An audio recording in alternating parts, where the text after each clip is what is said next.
ভাবে শহীদ হয়েছেন তাদেরকে সেই স্বাগত আছেন দৈনিক প্রতিদিনের সাংবাদিক আমাদের সহকর্মী।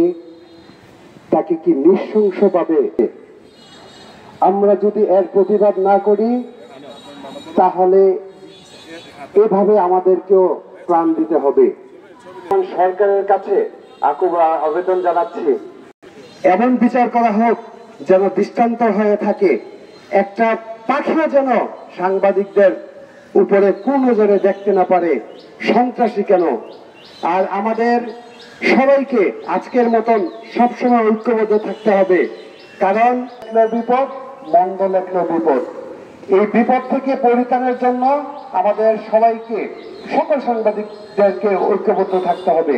সাথে একত্রিত হয়েছেন দাউদকান্দি উপজেলার বৈষম্য বিরোধী ছাত্র। একটি দেশে বসবাস করি যেখানে ঘর থেকে একটি মানুষ বাইর হওয়ার পর যে সে আবার সুস্থ শরীরে ঘরে ফিরে যেতে পারবে কিনা তা নিয়ে সন্দেহ থাকে, আবার সে ফিরে যেতে পারবে কিনা তা নিয়েও সন্দেহ থাকে। হয়তো তাকে মরতে হয়, পাথর নিক্ষেপ করে বসবাস করি।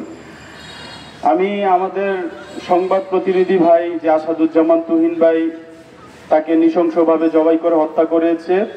যারাই হত্যা করেছে তাদের তীব্র নিন্দা জানাই এবং অতি দ্রুত বিচারের আওতায় এনে তাদেরকে শাস্তির ব্যবস্থা করা হোক সেই আশা ব্যক্ত করছি। আল্লাহ সেই কামনা করছি, রহমত যেন দান করে আল্লাহ, আমিন। আসসালামু আলাইকুম। যারা নানানভাবে আসলে নির্যাতিত হয়েছে তাদের সাংবাদিকবৃন্দ একত্রিত হয়েছেন।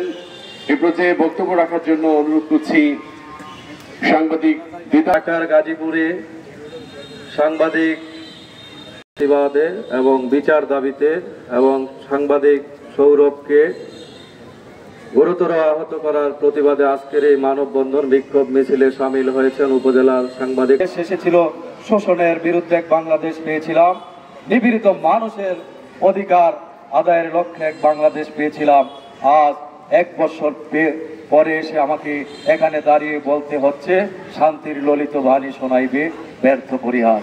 প্রিয় উপস্থিতি, আপনারা দেখতে পাচ্ছেন আমরা অনেক আশা আকাঙ্ক্ষা নিয়ে আমরা একটি নতুন সূর্যোদয়ের এবং নতুন বাংলার আকাশ দেখেছিলাম, কিন্তু আজ দেখতে পাচ্ছি মানুষ কোথাও নিরাপদ নাই, ঘর থেকে বের হয়ে লাশ হতে হয়।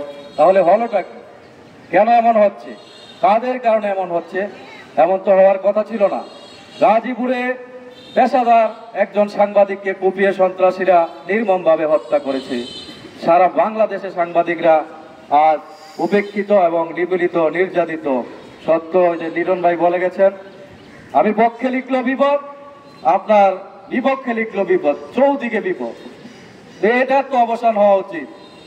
আমরা চাই বিগত দিনে যেসব সাংবাদিক সরকারের আমলে অদৃশ্যমান, কেন আমরা জবাব চাই, দ্রুততম সময়ে সকল সাংবাদিক হত্যার বিচার করতে হবে।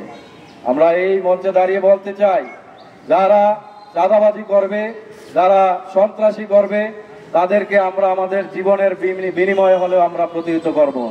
এ কোন দল করেন সেটা আমাদের দেখার বিষয় নয়, আপনার দল থাকুক। কিন্তু আমরা এই কথা বলতে চাই ইন্টারিম সরকারকে যে আসছেন নির্বাচনে, আপনারা ওইখানে বসে থেকে আমাদের থেকে মেসেজ নিতে পারেন 70% লোক যদি এই অবস্থায় থাকে দেশ ভোট দিতে কেন্দ্রে যাবে না। আসসালামু আলাইকুম। আসলে আমরা আজকে যে ব্যানারের সামনে দাঁড়িয়েছি, এখানে আমাদের কাছে পৌঁছে দিয়েছি তাদের দাবি দেওয়া, কিন্তু অত্যন্ত মর্মাহত